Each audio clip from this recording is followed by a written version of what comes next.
तो देखिए, जो भगवान निम्बर्काचार्य का द्वैताद्वैत भाष्य है, द्वैताद्वैत योग अथवा भेदाभेद जो सिद्धांत है जी, वो भगवत गीता और उपनिषद सभी से प्रमाणित भी होता है। तो भगवान कहते हैं, अथवा बहुनैतेन किं ज्ञातेन तवार्जुन विष्टभ्यामिदं कृष्णम एकांशेन। एक अंश से सारे जगत को मैं, है ना, धारण किए हुए हूँ, सारे जगत में मैं व्याप्त हूँ। और क्षेत्रज्ञम चापि माम विद्धि, क्षेत्रज्ञ भी मुझ कृष्ण को ही क्षेत्रज्ञ समझो। तो यहाँ जीवात्मा और परमात्मा का एकत्व कहा गया है, एकत्व कहा गया है, तो इसलिए अद्वैतवाद भी युक्त है। और द्वैत का विवेचन भी भगवत गीता आदि शास्त्रों में हुआ है। जैसे नत्वम नेमे जनाधिपा अथवा तान्यहम वेद सर्वाणी नत्वम वेत्थ परंतप। हे परंतप, हे शत्रुओं को तपाने वाले, पराजित करने वाले अर्जुन, उन सबको मैं ब्रह्म श्री कृष्ण तो जानता हूँ, लेकिन तुम नहीं जानते हो। तो इसलिए भेद भी है, द्वैत माने भेद भी है जीव और ईश्वर में। और जो है क्षेत्रज्ञम चापि माम विद्धि, और क्षेत्रज्ञ भी मुझे समझो, अर्थात जीव रूप से मैं ही हूँ, क्योंकि जीवात्मा के बाहर और भीतर वह सब विराजमान है। तो इसलिए अद्वैतवाद भी ये सिद्ध होता है।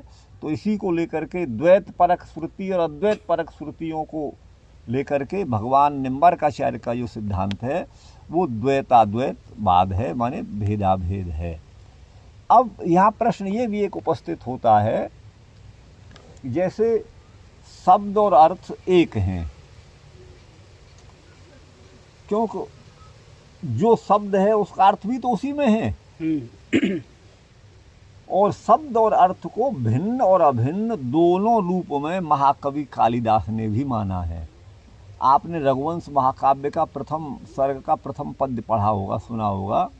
वागर्था विव संपृक्तौ वागर्थ प्रतिपत्तये जगतः पितरौ वंदे पार्वती परमेश्वरौ।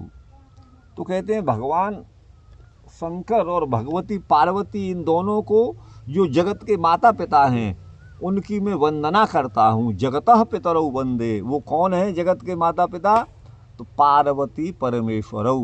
पार्वती और भगवती जो है वो जो उमा, और जिनको कात्यायनी आदि नामों से जाना जाता है, और भगवान शंकर जी, तो वो जगत के माता पिता हैं, उनकी मैं वंदना करता हूँ। तो वो कैसे हैं? बोले संपृक्तौ, वो दोनों मिले हुए हैं, एक ही हैं। कैसे? वागर्थावेव, शब्द और अर्थ की भांति। जैसे शब्द का अर्थ उसी में छिपा हुआ है, वैसे ही जैसे शब्द और अर्थ परस्पर छिपे हुए एक ही हैं, है ना।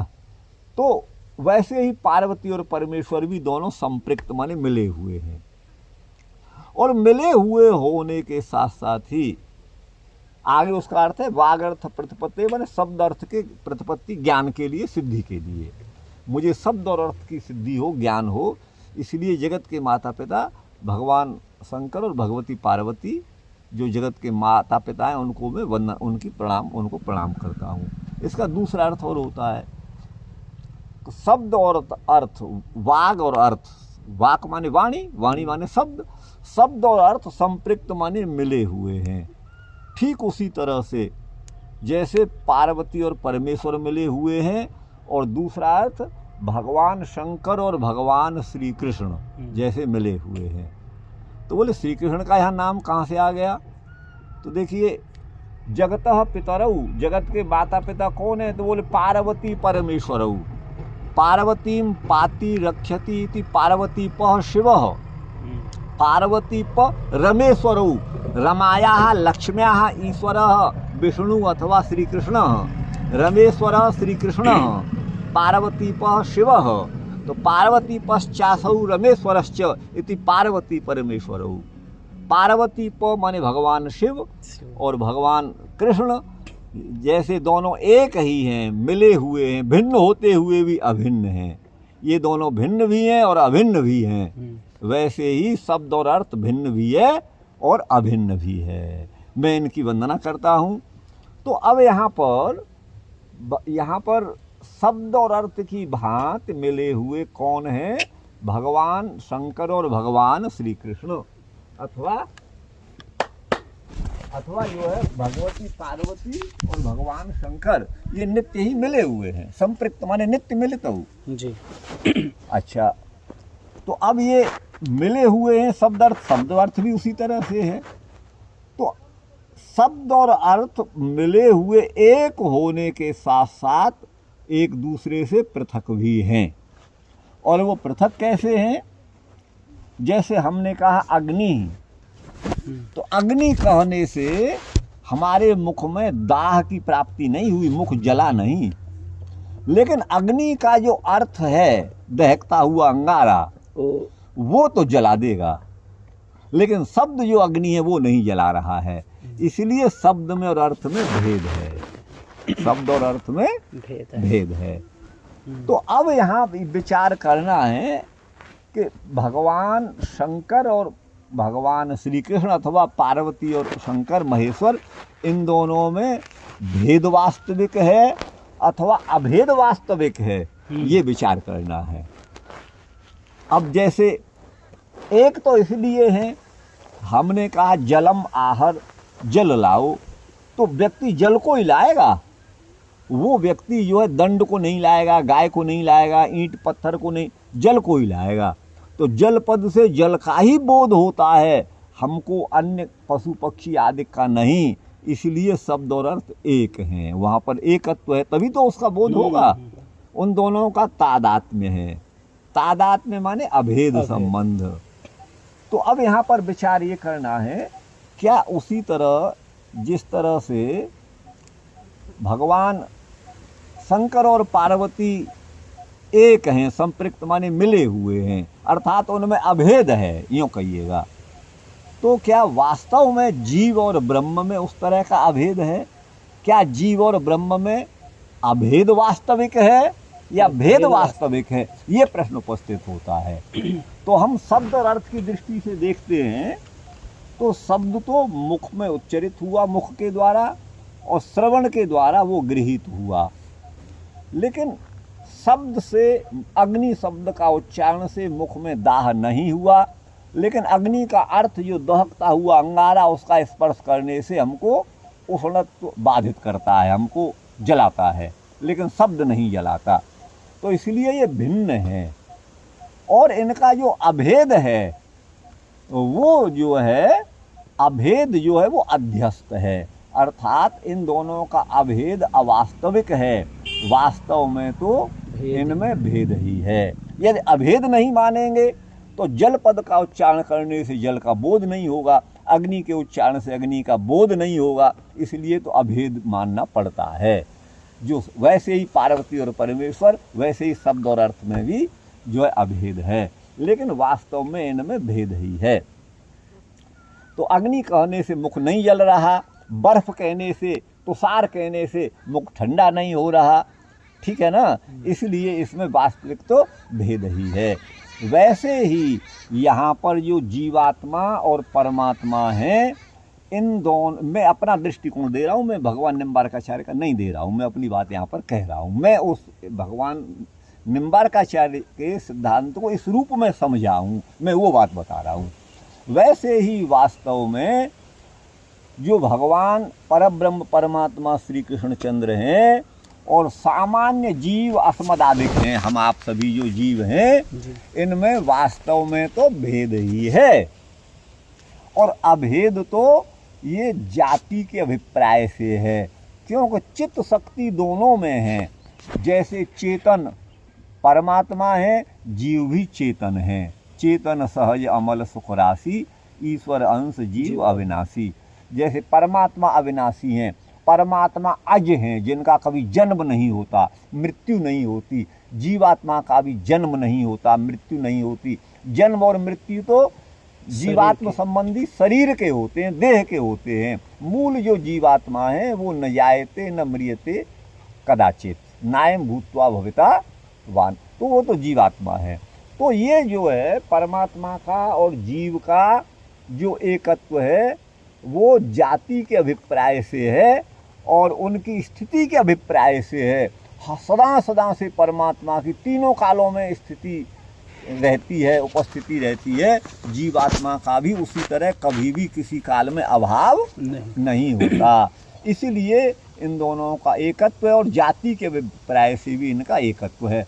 आत्मत्व जाति, इसी बात को देखिए न्याय दर्शन में जो है वो गौतम महर्षि जो लिखते हैं उनका जो तर्क संग्रह आप पढ़े होंगे तो वहाँ लिखा हुआ है ज्ञानाधिकरण आत्मा। ज्ञान का जो आश्रय जिसमें ज्ञान समवाय संबंध से रहता है उस द्रव्य का नाम आत्मा है।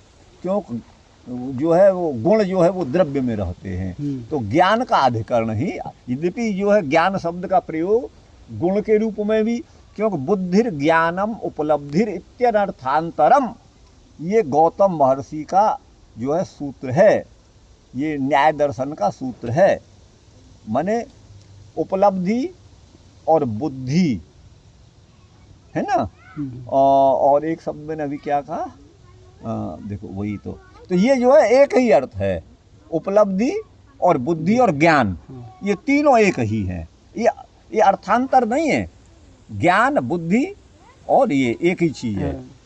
अच्छा, तो ज्ञान को गुण भी रूप में माना गया है अभेद संबंध से, वहाँ पर ज्ञान को गुण रूप माने गुण और द्रव्य एकता मान ली गई है उनकी।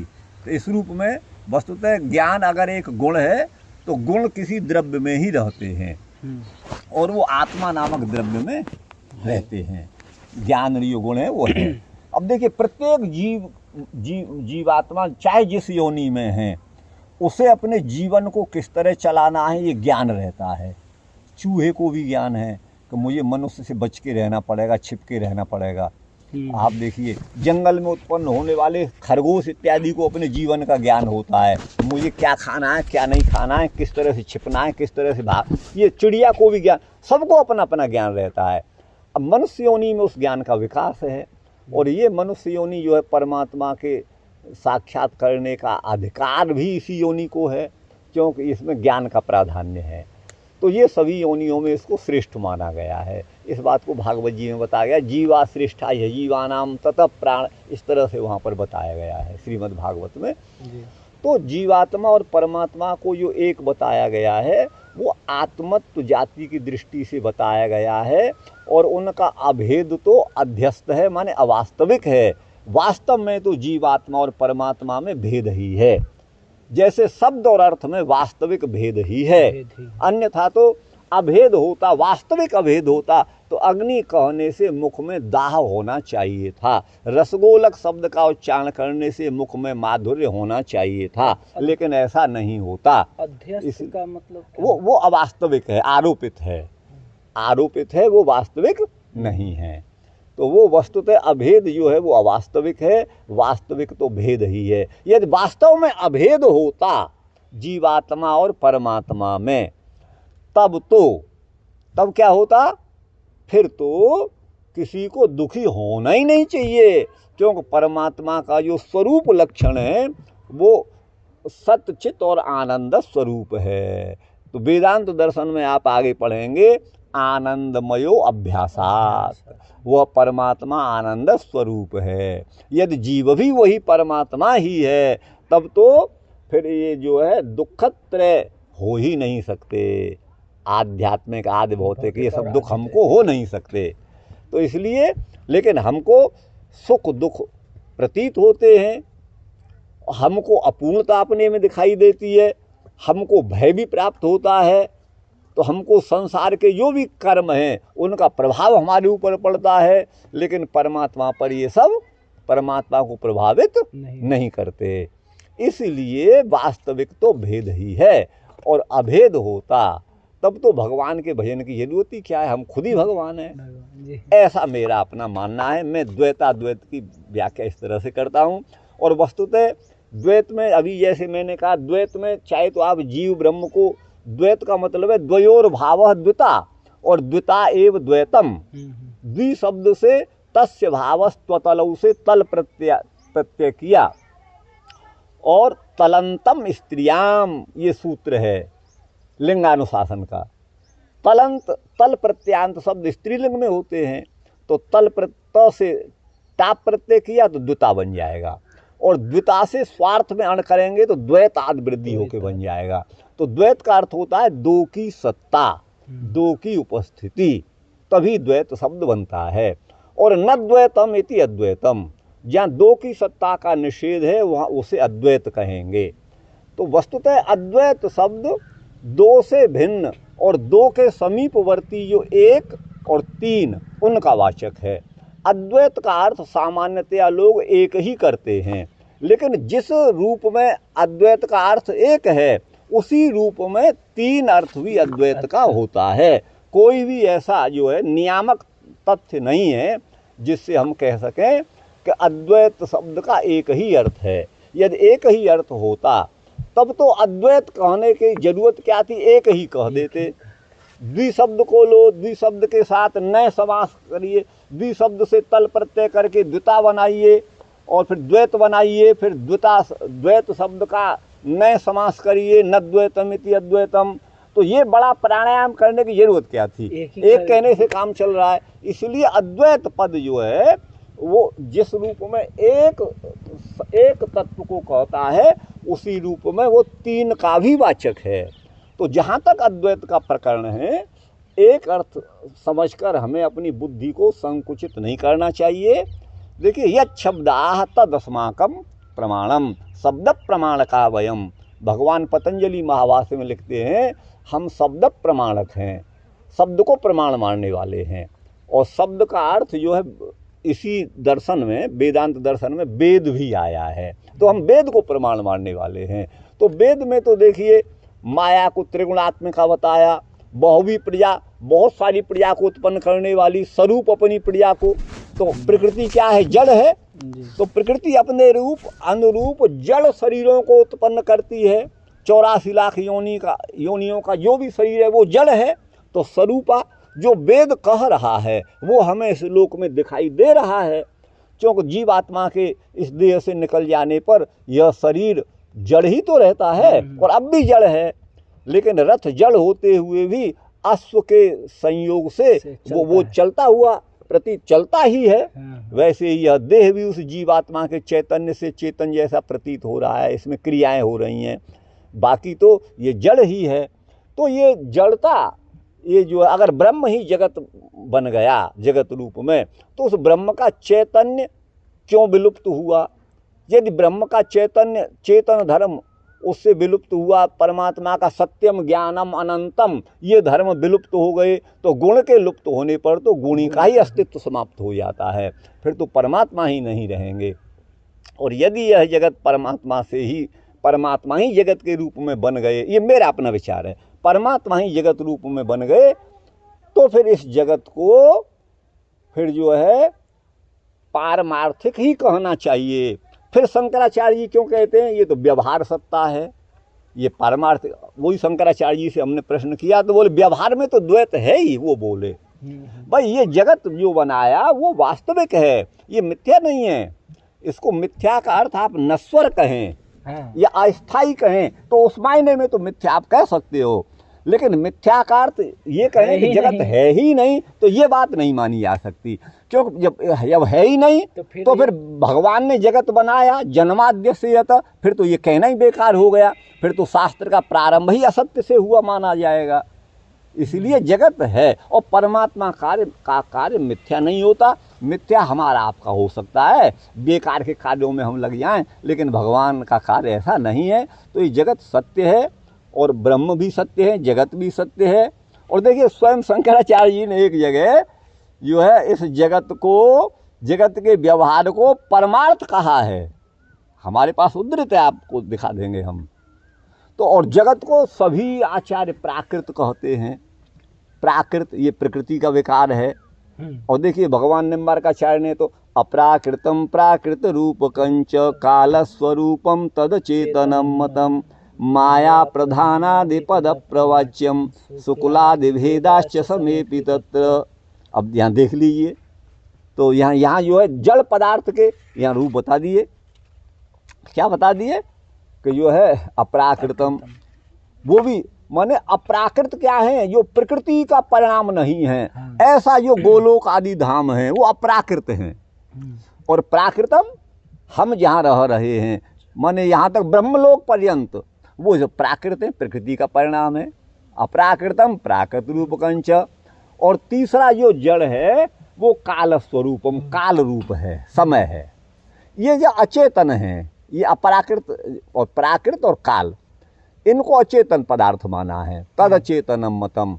और इसको माया को माया प्रधान आदि, आदि पद से प्रकृति, अव्यक्त, गौ, है ना, इत्यादि शब्दों से कहा जाता है। प्रधान, प्रधान तो इसमें आ ही गया, जी जी। इसको माया भी कहा, प्रधान भी कहा गया। तो ये जो है माया है, अचेतन तत्व की भी सत्ता है, प्रकृति की भी सत्ता है। और उस प्रकृति का ही परिणाम हमारा, आपका और सारे संसार का जो रूप कहीं भी है, देह आदि, वो जो है प्रकृति का ही परिणाम है। यदि ब्रह्म ही जगत बन जाते तब तो इस जगत में चैतन्य होना चाहिए, लेकिन चैतन्य नहीं देखा जाता। मृत देह में चैतन्य का व्यभिचार है, और आपके पाषाण आदि में चैतन्य का व्यभिचार है, लोष्ठ आदि में, मिट्टी के ढेले में चैतन्य का व्यवहार है, मेरे आपके वस्त्रों में, मेरे आपके बालों में चैतन्य का व्यभिचार है, वो नहीं देखा जाता। ये जगत हमें जड़ रूप में ही दिखाई देता है। इसीलिए उस ऐसी किसकी सत्ता, ब्रह्म ही जगत बने, फिर उस ब्रह्म के चैतन्य का, उसके ज्ञान का, उसके आनंद का लोप कब हुआ, क्यों हुआ, कैसे हुआ, ये फिर समझ में नहीं आ रहा। यदि ये कहते हैं कि भाई माया के वशीभूत होकर के हो गया, तो ब्रह्म तो अल्प शक्ति माना जाएगा, उसको तो माया ने कब्जा कर लिया, माया के प्रभाव में आ गया, तो ब्रह्म की शक्ति सीमित मानी जाएगी, अतुलित बल नहीं माना जाएगा ब्रह्म में, सर्वशक्तिमान उसे नहीं माना जा सकता। तो इसलिए ये जगत जो है ये प्रकृति का विकार है, और परमात्मा इसके निमित्त कारण हैं। परमात्मा ने जगत को इस प्रकृति से बनाया, प्रकृति के। और यही बात माने अयामेकाम लोहित शुक्ल कृष्णाम बहुवी प्रजा, बहुत सारी प्रजा सृजमान सृजन करती है। कैसी, स्वरूप, अपने समान रूप वाली। देखिए, जैसी मिट्टी होगी वैसा घड़ा बनेगा गुरु भाई, जैसा सूत होगा वैसा वस्त्र बनेगा। जैसी प्रकृति जड़ है, ये संसार भी हमें जड़ ही रूप में दिखाई दे रहा है। और गोस्वामी जी ने भी साफ कहा, गो गोचर जहाँ लगे मन जाई, तहाँ लगे माया समझो भाई। हमारी इंद्रियां यहाँ जो भी देख रही हैं वो सब जड़ है, मायक है। तो ये प्रकृति, अब ये जो कह दिया ने भगवान ही, ये दो चार सूत्र ऐसे हैं जहाँ से सभी भाष्यकार उस अर्थ को न समझकर, मुझे ये कहना थोड़ा, मुझे बड़ा जोर पड़ रहा है कि मैं ये कहूँ कि भाई भाष्यकार भटक गए, भाष्यकार अर्थ सही नहीं कर पाए। लेकिन हाँ, मैं ये मानता हूँ, मैं तो यही अर्थ करता हूँ, मेरा तो यही निश्चय है कि जैसे एक सूत्र है, प्रकृतिश्च प्रतिज्ञा दृष्टान्तानुपरोधात, प्रतिज्ञा और दृष्टांत के सामंजस्य से प्रकृति भी कारण है। अब यहाँ प्रकृति का अर्थ वहाँ करते हैं प्रायकर सभी आचार्यों ने उपादान कारण, अर्थात भगवान ही इस जगत के उपादान कारण भी हैं। च माने और, उपादान कारण। लेकिन मैं अर्थ क्या करता हूँ, च माने और। श्री माने वेदांत दर्शन के प्रथम पाद के प्रथम अध्याय के प्रथम पाद में जगत का जो कारण, जो और प्रथम द्वितीय तृतीय पादों में जगत का मतलब जो जगत का निमित्त कारण है उस परमात्मा का वर्णन किया। और आगे चल के इस सूत्र में ही प्रकृतिश्च, इस सूत्र में प्रकृति जगत के उपादान कारण का, च माने और, जैसे ब्रह्म निमित्त कारण है, च माने और, उसी तरह से प्रकृति भी इस जगत का उपादान कारण है। दोनों का कारण क्षेत्र अलग अलग है। ब्रह्म यहाँ निमित्त कारण है, वहीं प्रकृति उपादान कारण है। प्रकृति ब्रह्म के कारण क्षेत्र में दखल नहीं दे सकती, और परमात्मा प्रकृति के कार्य क्षेत्र में दखल नहीं दे सकते। अब इन दोनों में अंतर है। क्या अंतर है? प्रकृति और जीव ये दोनों ही नियम्य हैं, और नियामक प्रभु हैं, श्री कृष्ण हैं, परमात्मा हैं, वो इनके नियामक हैं। तो इसलिए जीव और ब्रह्म में वास्तविक भेद ही है। यदि अभेद होता तो इसके अज्ञान में पड़ने की जरूरत नहीं होती। फिर भजन करो रे, यम नियम करो रे, इनकी कोई जरूरत नहीं थी। फिर तो पाप और पुण्य कुछ है ही नहीं। जो पाप कर रहा है वो ब्रह्म ही कर रहा है, जो पुण्य कर रहा है वो ब्रह्म ही कर रहा है, जो बलात्कार कर रहा है वो ब्रह्म ही कर रहा है। यहाँ तो कुछ और है नहीं ब्रह्म के अलावा। तो ये सारी बातें अद्वैतवाद मानने पर, यदि अद्वैतवाद का वही अर्थ मानते हैं कि सारा जगत ब्रह्म ही है, और जो ये कहा गया ना सर्वम खल्विदम ब्रह्म, वो तो इसका तात्पर्य है कि यह जो हमें दिखाई देने वाला संसार है इसमें ब्रह्म व्यापक है। कोई जगह एक एक चप्पा ऐसा नहीं जहाँ ब्रह्म न हो। अर्थात ब्रह्म का व्याप्य है, ब्रह्म इसमें व्यापक है, ब्रह्म इसमें व्यापक है। ब्रह्म के अतिरिक्त कोई जगह नहीं है ना। यहाँ वहाँ जहाँ तहाँ मत पूछो कहाँ कहाँ है संतोषी माँ गाते हैं ना। तो ब्रह्म सब जगह है ऐसा, इसीलिए सर्वम खल्विदम ब्रह्म। और दूसरा भाई ब्रह्म शब्द का प्रयोग मम यो निर्महद ब्रह्म, भगवद गीता में प्रकृति के लिए भी ब्रह्म कहा है।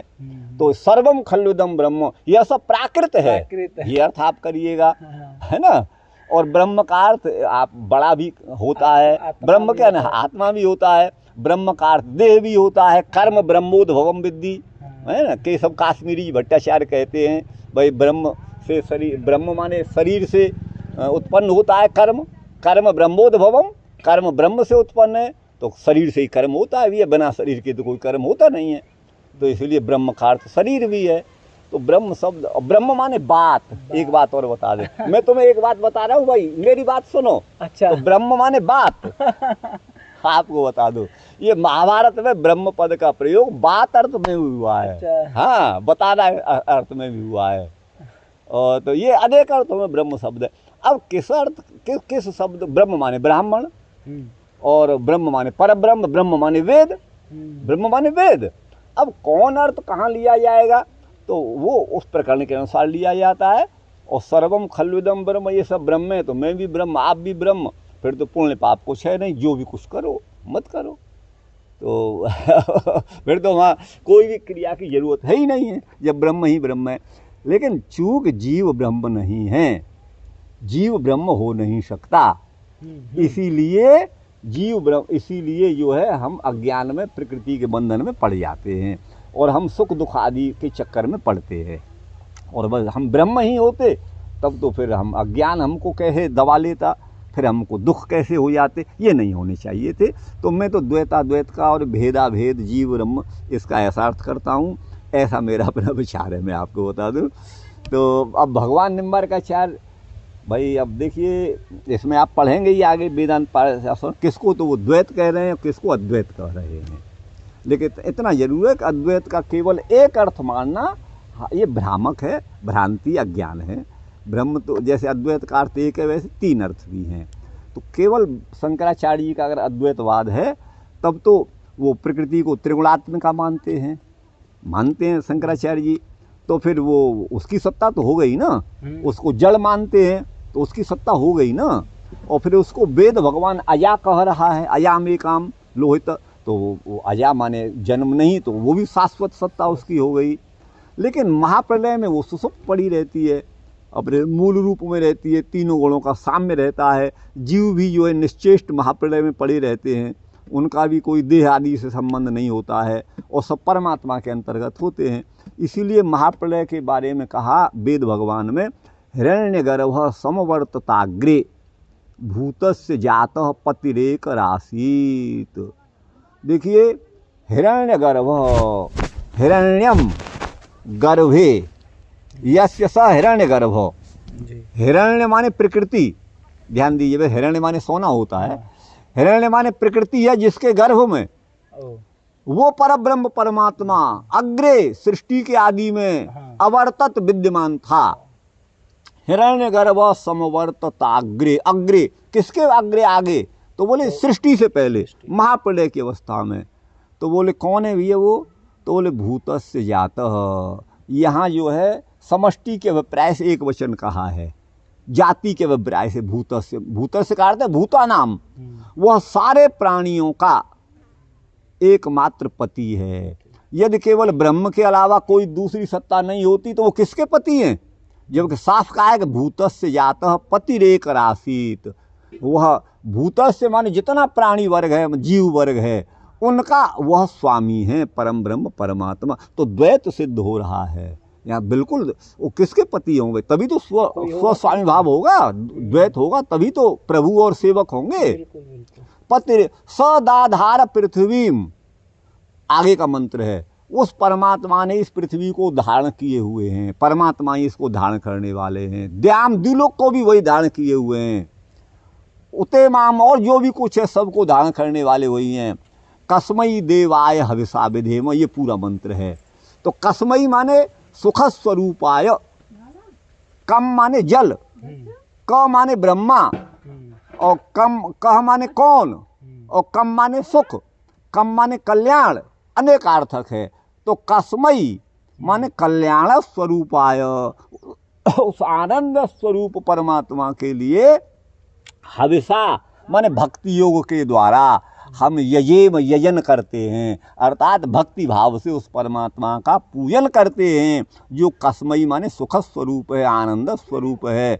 तो अब यहाँ हविषा विधेम अर्थात वयम जीवात्मान, हम सभी जीवात्मा उस परमात्मा का भक्ति योग से यजन करते हैं, पूजन करते हैं, उनको नमन, उनका जो उनको प्रणिपात करते हैं, उनकी स्तुति करते हैं। ये यहाँ पर अर्थ है। अगर एक ही हैं तो फिर कौन किसकी स्तुति, कौन प्रणम्य और कौन प्रणाम करने वाला, ये तो बिना भेद के संभव नहीं है। तो इसलिए जीवात्मा और परमात्मा का वास्तविक तो भेद ही है, और अभेद वो जो है आत्मत्व जाति के अभिप्राय से एक है। इसीलिए भगवान ने कहा कि जो है क्षेत्रज्ञम चापि माम विद्धि, क्षेत्रज्ञ भी, अब यहाँ भी शब्द से बोध हो रहा है अलग भी है, अन्यथा तो भी नहीं लगाते, अपी नहीं लगाते, फिर तो एक ही होता। तो क्षेत्र क्षेत्रज्ञ, फिर क्षेत्र क्षेत्रज्ञों में दो वचन हो गया, एक क्षेत्र हो गया, एक क्षेत्रज्ञ हो गया, क्षेत्र को जानने वाला। अब बोले क्षेत्र क्या है, तो इदम शरीरम कौन्तेय, ये शरीर क्षेत्र है। क्योंकि खेत में ही हम कोई कर्म करते हैं, हल जोतना, कोई फसल बोना करना, इसी शरीर के द्वारा ये पुण्य पाप सब होते हैं, इसलिए क्षेत्र है।